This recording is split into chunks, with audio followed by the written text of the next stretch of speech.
2009 का जब चुनाव चल रहा था, उस समय भी नरेंद्र मोदी चाहते थे कि उन्हें प्रधानमंत्री कैंडिडेचर डिक्लेयर किया जाए, लेकिन उस समय भी अडानी सामने थे, इसके लिए उनको नहीं डिक्लेयर किया गया और इसीलिए नरेंद्र मोदी पूरे प्रचार से गायब रहे 2009 के चुनाव में।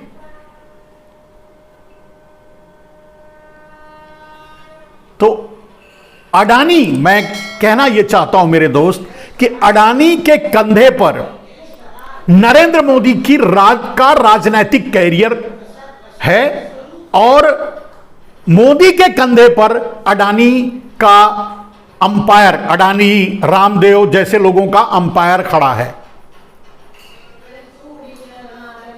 अगर मोदी प्रधानमंत्री आगे नहीं बनते तो अडानी भाग जाएंगे या जेल जाएंगे, रामदेव भाग जाएंगे या जेल जाएंगे। ऐसे और भी बहुत से लोग हैं, सिर्फ एक दो नाम की बात मैं कर रहा हूं, लेकिन ऐसे बहुत से लोग हैं, क्योंकि जांच अगर हुई तो इनका पूरा कच्चा चिट्ठा सामने आ जाएगा कि ये पूरे के पूरे एम्पायर्स ब्लैक मनी पर तैयार किए गए हैं, खड़े किए गए हैं। जो ब्लैक मनी ला करके आपको देने का वादा था, वो इनडायरेक्टली सेलिंग कंपनियां खड़ी करवा करके अडानी से, जो कि आप सामने आ रहे हैं, वो मॉरिशस रूट या दूसरे टैक्स हेवंस या डबल टैक्सेशन ट्रीटी जिन देशों से है, उनके जरिए ये इन किया गया। अभी भी बहुत से पैसे काले धन के रूप में विदेशी बैंकों में है। नरेंद्र मोदी अडानी को चुटकी बजाते बचा सकते हैं। अब आप सोचेंगे कि फिर क्यों नहीं कर रहे हैं, क्यों नहीं बचा रहे हैं? क्योंकि सारी चीज पर अब निगाह लोगों की पड़ चुकी है। अडानी का पोल खुल चुका है, मोदी की गलतियां अब सामने आ चुकी हैं। आम आदमी भी इस बात से बोले या ना बोले प्रभावित है।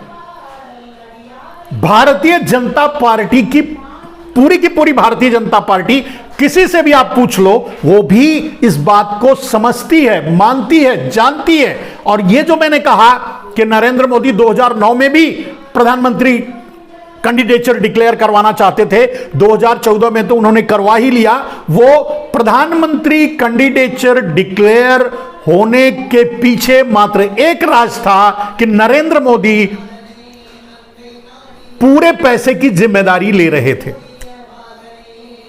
एक तरह से नरेंद्र मोदी ने पूरी राजनीति को खरीदा, पूरे भारतीय जनता पार्टी को खरीदा पैसे के बल पे, और तब वो प्रधानमंत्री कैंडिडेचर डिक्लेयर हुए, प्रधानमंत्री बने, और उसी की कीमत चुकाते चुकाते पूरे देश को आज खतरे में डाल दिया है, डूबने की कगार पे ला दिया है।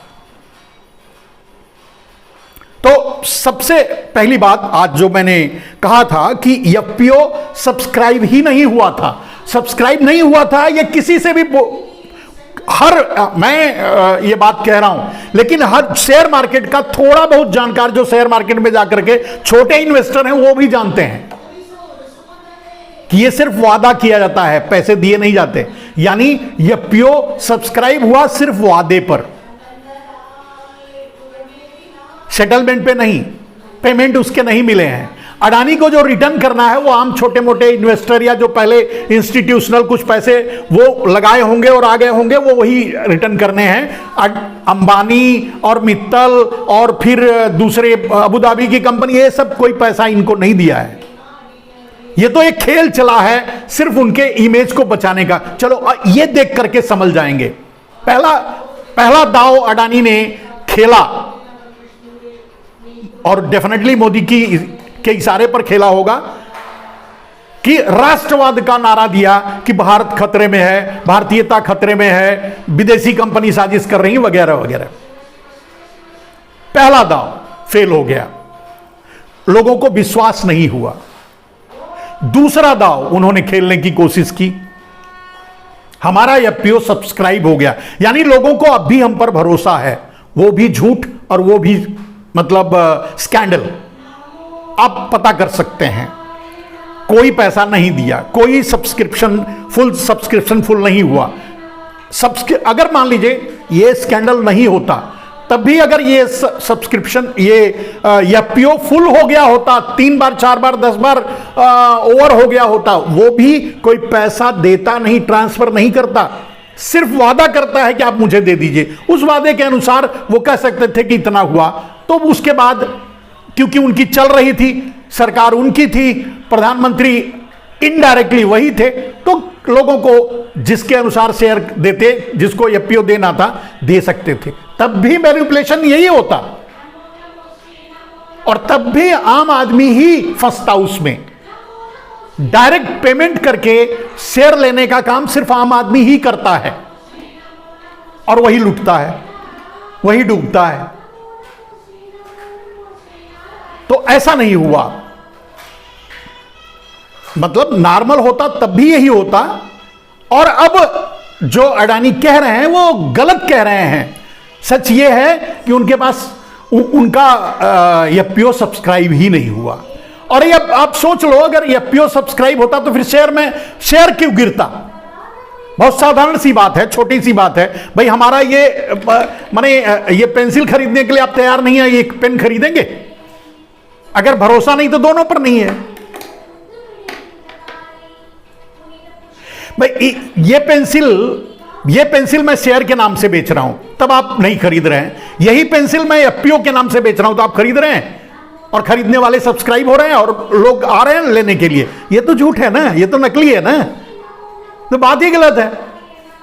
स्कैंडल है, अपने आप में ये स्कैंडल है। चलिए वो तो हो गया। मुझे लगता है कि अब चाहे कितने भी झूठ बोल लें, मैंने कल भी ये बात कही थी कि अडानी, ना तो अडानी अब मोदी को बचा पाएंगे, ना मोदी अब अडानी को बचा पाएंगे। और ये एक दिन होना ही था। ये बात मैं शुरू से कह रहा हूं, 7 साल 8 साल से।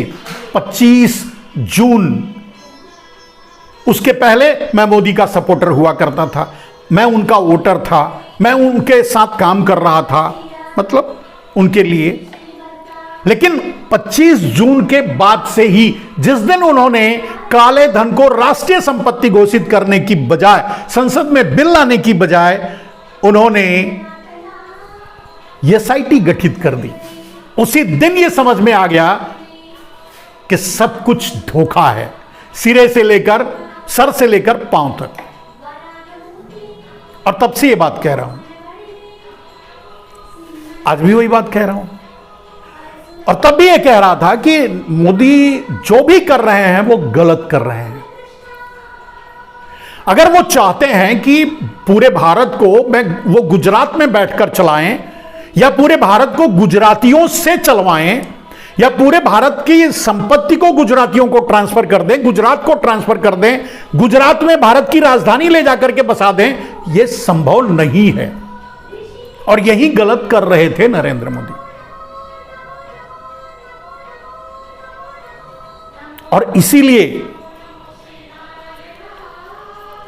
अडानियों अंबानियों के अलावा किसी को फायदा नहीं हुआ, किसी की संपत्ति नहीं बढ़ी। एक बात और समझ लीजिए, सिर्फ इस खेल में सिर्फ अडानी नहीं है, सबके सब इसी खेल के खिलाड़ी हैं, इसी टीम के सदस्य हैं। और एक बात और समझ लीजिए, अडानी का भंडा जिस तरह से फूटा है, अडानी जिस तरह से लुढ़के हैं, अंबानी भी लुढ़केंगे। अडानी अंबानी जैसे बहुत से लोग लुढ़केंगे, सामने आएंगे, अगर उन्हें सामने आने दिया गया तो। हां, एक रास्ता है। जो ब्लैक मनी अभी विदेशों में नरेंद्र मोदी दबा के रखे हैं, आपको भी पता है कि विदेशों में ब्लैक मनी ज्यादा हो गई, पहले से भी ज्यादा 50% और इंक्रीज हो गई। ये सब under control of the Narendra Modi है, पूरी तरह से उनके कंट्रोल में है। तो अब उस ब्लैक मनी जो नोट लॉन्चिंग के जरिए हासिल किया है, और जो विदेशों में ब्लैक मनी है, लोगों को ब्लैकमेल करके आधा आधा किया है, लिया है, उस पैसे को मॉरिशस रूट सेलिंग कंपनियां बना करके अंडरग्राउंड तरीके से, फ्रॉड तरीके से ला करके अडानी को बचाने की कोशिश की जाए तो बचाया जा सकता है, लेकिन अब इसकी संभावना बहुत कम है, क्योंकि अब लोग उसके बारे में बात करना शुरू कर चुके हैं, चर्चा कर चुके हैं। यह काम तब किया जा सकता था जब हिंडनबर्ग की रिपोर्ट नहीं आई थी। अब आप एक बात समझिए, साधारण सी चींटी भी एक हाथी पर भारी पड़ सकती है। नरेंद्र मोदी को अगर अडानी के इस स्कैंडल से नसीहत मिल चुकी है तो संभल जाएं। राजनीतिक कैरियर तो नहीं बचा सकते अपना, अडानी को भी नहीं बचा सकते, लेकिन अपनी मर्यादा बचाए रख सकते हैं। उन्हें खुद सामने आकर इस्तीफा दे करके हट जाना चाहिए सत्ता से। भारतीय जनता पार्टी को भी सामने आकर यह प्रपोज करना चाहिए कि नरेंद्र मोदी जी अब आप सत्ता छोड़ दीजिए, क्योंकि आपने जो किया है वो सही नहीं हुआ, गलत। कब तक लोग झूठ के सहारे नरेंद्र मोदी के झूठ में हां हां मिलाते रहेंगे? कब तक इस तरह से नपुंसकता दर्शाते रहेंगे? कब तक इस तरह से कायर बन करके चुपचाप तमाशा देखते रहेंगे देश के बिकने का? तो भारतीय जनता पार्टी, आरएसएस, सबको यह चाहिए कि वो सामने आए। करेंगे ऐसा? यह मुझे भी उम्मीद नहीं है, बस मैं तो यह कह रहा हूं।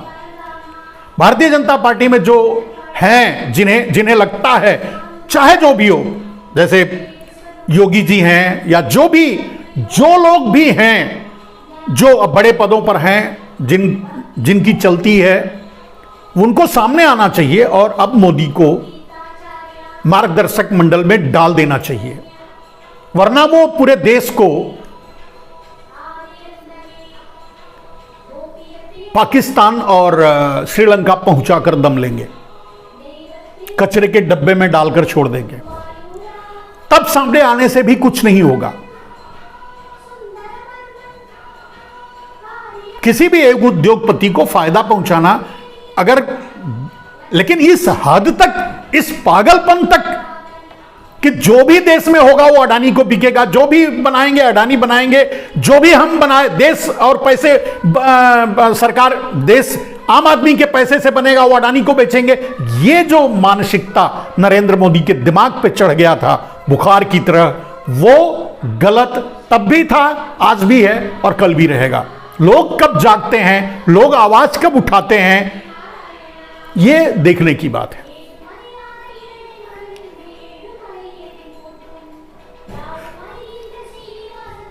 तो दोस्तों, आज के लिए मैंने आज का जो लाइव है वो अडानी के इस नए स्कैंडल, जिसको वो सब्सक्रिप्शन एफपीओ के बारे में आपसे बताना था, क्योंकि मैं मतलब हर्षद मेहता कांड मैंने नहीं देखा था, लेकिन केतन पारेख कांड का शिकार हमारे जैसे लोग भी हुए थे। तो उस समय से इन सब बातों की बारीकियों को मैं देखता रहा हूं, समझता रहा हूं, समझ गया हूं, इसलिए आप तक ये बातें पहुंचाई अपने विचार से, अपनी भावनाओं से। आपको कितना अगर लगे कि मैं सही कह रहा हूं तो लोगों तक पहुंचाइएगा, लोगों को बताइएगा। अभी मतलब भारत एक गड्ढे के दरवाजे पे जाके खड़ा तो है, लेकिन गिरा नहीं है। अगर आज आप आवाज उठाएंगे अडानी के और मोदी दोनों के खिलाफ, तो शायद भारत को बचाया जा सके। लेकिन अगर आज भी चुप रहे तो गिरने के बाद क्या बचाओगे? जब भारत पाकिस्तान या श्रीलंका बन जाएगा तब क्या कर लोगे?